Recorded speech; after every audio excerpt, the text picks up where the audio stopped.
रावण चलती बार, सर्व सोने की लंका थी, किसा को बद्दी था, करके भक्ति सिद्धि प्राप्त, रिद्धि प्राप्त करके, और सोने की लंका जैसे हम गारा की ईंट पका के और मकान बनाते हैं, वो सोने की ईंट बना के, छोटी छोटी ईंटें होती थी पहले, और उनसे सोने ही की वो गारा बना के और महल बनवा रखे थे उसने। इतना धनी था। और आप दौरे मुश्किल से 50-20 ग्राम 20 तोले सोना होगा खरी हुआ, गुना बुढ़ा सेठ होगा जिस पर 20-30-40 तोले सोना हो गया। कहते वो रति नहीं लेके जाए, ग्राम भी नहीं ले जा सके, तुम कहाँ ले जा सकोगे? और के कला तोड़ देगे 40 तोले सोने में। ये तो खाम खागा सिर दर्द है, सोना के घर में बना रखना चाहिए आपने, और ना इसको पहनना चाहिए। क्या फायदा, कान में डाल लिया, कान नाक में डाल लिया, 36 पंगे कड़े बना लिए। परमात्मा ने इतना सुंदर शरीर दे रखे, इस पर आडंबर करने की कभी जरूरत नहीं। इसे भगवान रुष्ट होता है।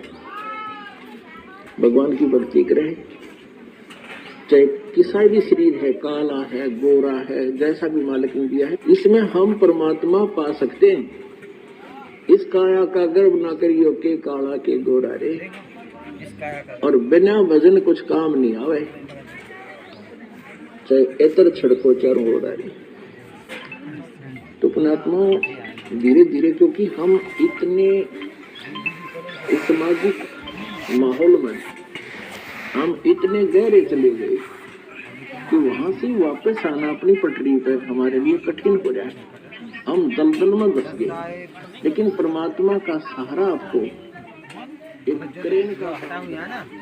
अब देखो, परमात्मा कह रहे हैं कि हमने ये सोने को घर में नहीं रखना चाहिए, ये आदेश है गुरु जी का। फिर भी कोई मना कर रहा है, आदेश माने आदेश। इस पर थोड़ा विचार कीजिए। भगत जी, परमात्मा ने बोला है पहनना भी नहीं और घर में तक नहीं रखना चाहिए। आदेश है, फाइनल है, इस पे विचार नहीं करना कि इसको कैसे करें, भक्तों के लिए भी है। जैसे हमारे घर में अगर सोना नहीं पहनने घर में रखा है, तो हमारे लिए भी आदेश घर में ही नहीं, अपने घर में तक न रखे हम लोग। बहनों के लिए तो पहनने के लिए मना गया है, लेकिन हम लोगों के लिए कहा है कि घर में तक न रखे हम लोग।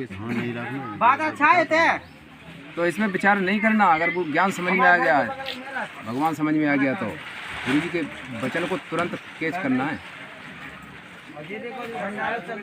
अमल करना उस पर तुरंत। अगर हमारे घर का सिस्टम हमारे हाथ में है, तो हमें तुरंत उस सोने को हमारे हाथ में। तो अगर हमारे कब्जा से कोई बाहर चीज है, उसके हम जिम्मेदार नहीं है। फिर हमारे घर में हमारी चलती है, तो हमारे घर हमारे से बाहर है, वो हमारी जिम्मेदारी नहीं है। कोई वो कुछ भी करे, चाहे घर वाला कोई भी हो, पर हमारे कब्जा में, हमारे अंडर में बात बोल सकते हैं, राय दे सकते हैं, अपने को नहीं रखना है। फिर बाकी उसकी मर्जी हो, चाहे जो भी करे, लेकिन हम अपने कब्जा में ना रखें उसको। हम हमारे से घर चल रहा है, हम जवाबदार हैं, तो फिर हमें नहीं रखना है।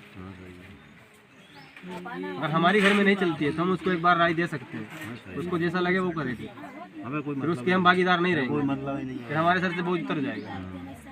ये विचार करना पड़ेगा, हर चीज पे विचार करना पड़ेगा। और फिर माता बहनों के लिए बोल दिया है, ये कान पढ़ाए लिए, यहाँ नाक पढ़ाए लिए, और हाथों में ये कड़े बनाए लिए, बेमतले के हैं 36 पंगे। क्या मतलब है ये? लेकिन सबके लिए है, सोने के लिए नहीं। उसमें परमात्मा ने एक और संकेत दिया है, काले गोरे का बोला है ना। हमने पाउडर कैसा भी शरीर है, जेब नहीं लगा, जैसा शरीर है ना वैसा ही ठीक है। परमात्मा ने जैसा काला गोरा जैसा भी दिया है। हम लगाते हैं ना कोई पाउडर, कोई क्रीम, कुछ भी लगाते हैं, ये भी हमने नहीं लगाना है। ये भी मालिक ने संकेत दे दिया इसी में, बोला ना मालिक ने कि मालिक ने जैसा बनाया काला गोरा सब ठीक है, हम परमात्मा उसी से प्राप्त कर सकते हैं।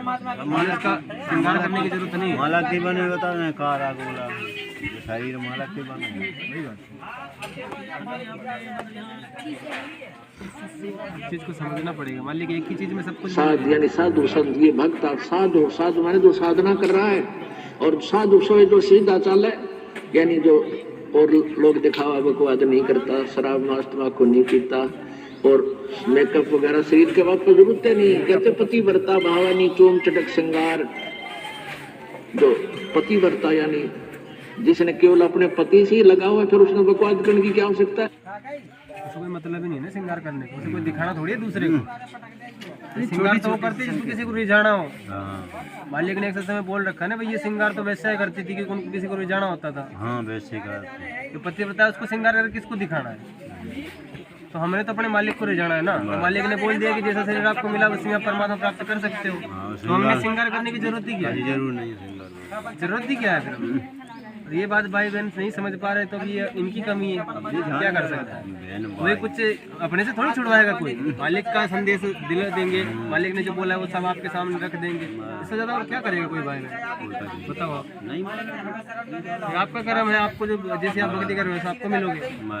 यहाँ ऐसे अब समझने का मतलब बस लास्ट चांस है, ये ऐसे कोई कहीं समझने को नहीं मिलेगा। आखिरी समय है, आखिरी एंड है।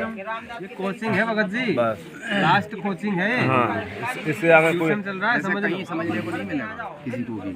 इसके बाद में कोई पढ़ाई नहीं होनी है। सीधे सतलोक जाएंगे। मालिक को यहाँ के आपको खोल खोल के नहीं पढ़ाएंगे।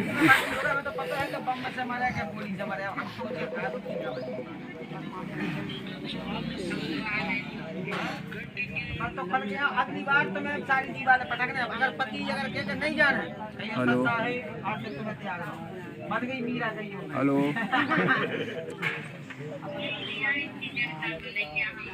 अरे मैं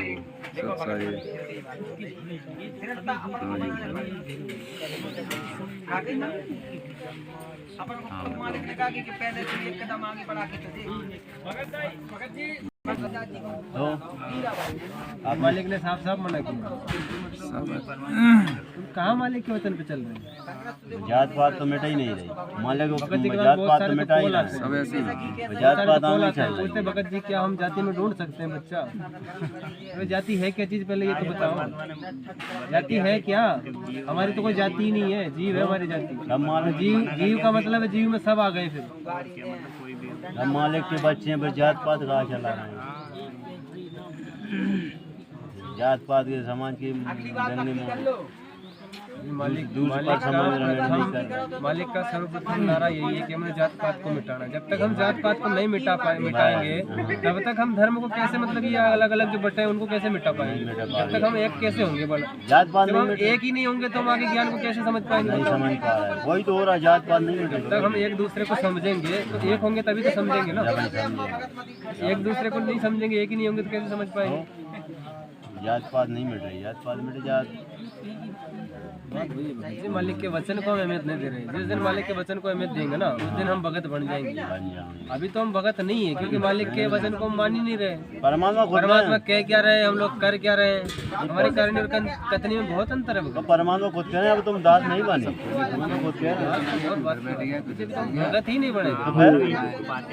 ये नहीं सोचते कि यार भगत जी बैठे क्या बात कर रहे हैं, सुने इनकी बातें। यही तो होता है, अपना अपना सब थोड़ा दिक्कत है। मालिक ने जो सेवा अपनी लगाई यहाँ यही सेवा की तरह मतलब चित पे रहो। एक बात है, कहाँ दो चार भगत काम बात कर रहे हैं, देखते हैं क्या बात कर रहे हैं, सुनो जाके बगल में। भगत जो है वो जैसे अपन घर है, घर है तो घर है बताओ, जैसे अपन सत्संग हो रहा पंकज परमा और वो बात को ज्ञान की कर रहे होंगे, कोई और बात तो कर नहीं रहे बात होंगे। जो नहीं कि अपन सत्संग में आई के बात चलाए हाँ? वो अपराधी आत्मा तो फालतू बात है। हाँ, ये बात ध्यान में थोड़ी है ये सत्संग, उनके ध्यान में यही कहा है कि भाई दो भगत भी बैठ के अगर बातचीत कर रहे हैं, परमात्मा की चर्चा कर रहे हैं तो वो भी सत्संग है। वही है। अरे अपन घर है, और कोई मैटर बात अगर ये तो अपन सत्संग में सत्संग वहाँ तो बतलाओ बैठो। मालिक की चर्चा हो रही है, क्या हो रहा है? हमें अपने घर की बात भगत जी आप लोग इसको अलग कर लो, इसमें देख लो कभी भी फोटो लगी हुई है, ये तो आपको करना पड़ेगा। हटी हुई है आपकी, हटी हुई है, जिसकी नहीं हटी हुई है आप लोग हटा लो भाई।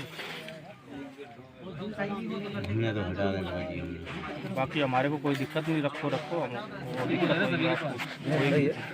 दिक्कत